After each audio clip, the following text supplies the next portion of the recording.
বিসমিল্লাহির রহমানির রহিম। প্রিয় দর্শক, আপনারা জানেন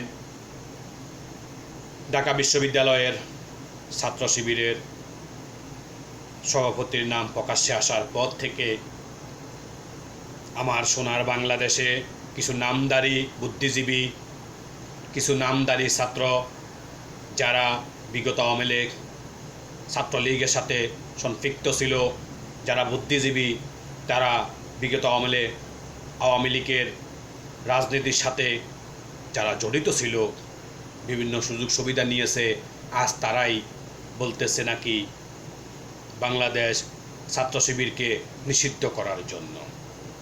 আমি আপনাদেরকে বলতে চাই, বাংলাদেশ ছাত্র শিবির পানির জলে ভেসে আসে নাই।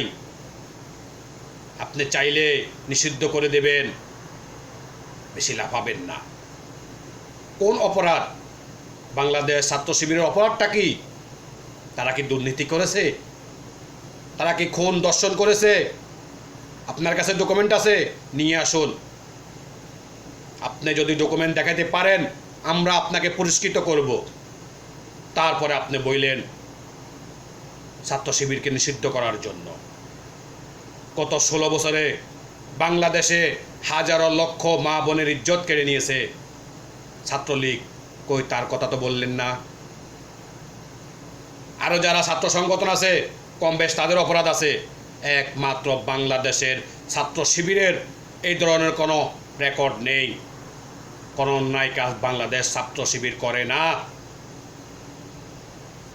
আপনি জানেন না কে ইন্ধন দিতেছে আপনাকে?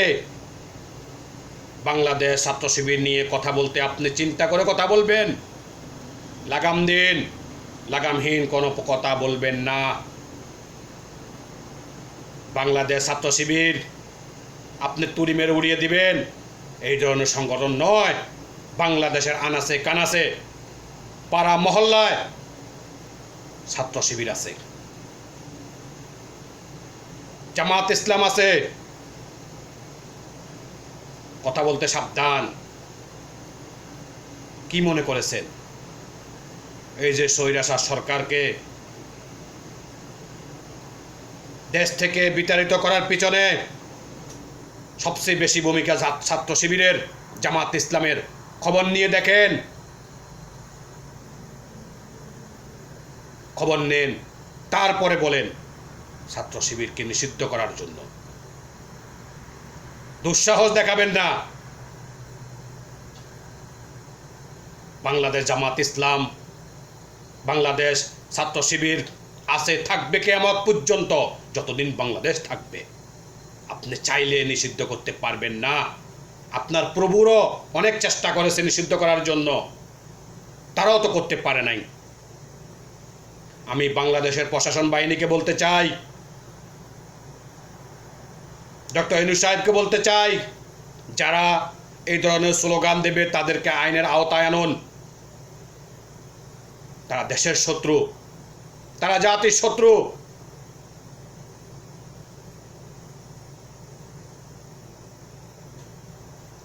দুঃসাহস দেখাবেন না। বাংলাদেশ জামাত ইসলামীকে আপনি নিষিদ্ধ করে দেবেন, বাংলাদেশ ছাত্র শিবিরকে আপনি নিষিদ্ধ করে দেবেন। তারা ভেসে আসে নাই।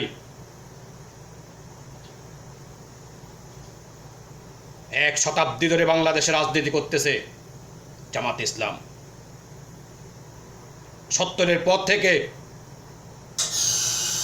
রাজনীতি করতেছে ছাত্র শিবির। খবর নিয়ে দেখেন।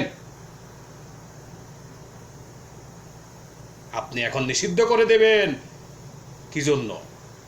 ছাত্র শিবির থাকলে আপনি টেন্ডারবাজি করতে পারবেন না, হল দখল করতে পারবেন না, দুর্নীতি করতে পারবেন না, দর্শন করতে পারবেন না। ছাত্র শিবির সেখানে বাধা দেবে।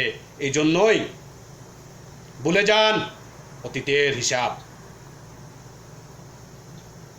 সেটা আর সম্ভব না। সাবধান করে দিচ্ছি আপনাদেরকে, সাবধান হয়ে যান।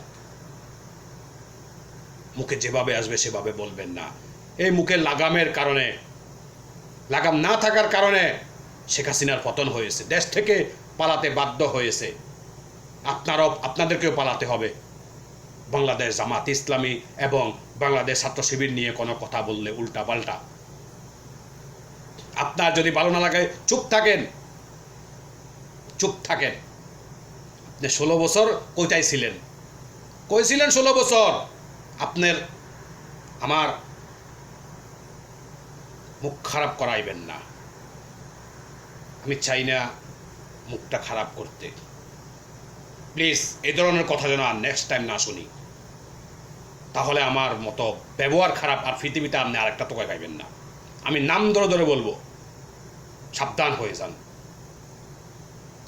জামাত ইসলাম ছাত্র শিবির নিয়ে কোনো কথা বলতে ভাবুন আপনি কি রঙে আছেন না রাইটে আছেন। সাবধান। সবাইকে ধন্যবাদ। বাংলাদেশ জামাত ইসলামী জিন্দাবাদ, বাংলাদেশ ছাত্র শিবির জিন্দাবাদ। নারায়ে তাকবীর, আল্লাহু আকবার। আসসালামু আলাইকুম ওয়া রাহমাতুল্লাহি ওয়া বারাকাতুহু।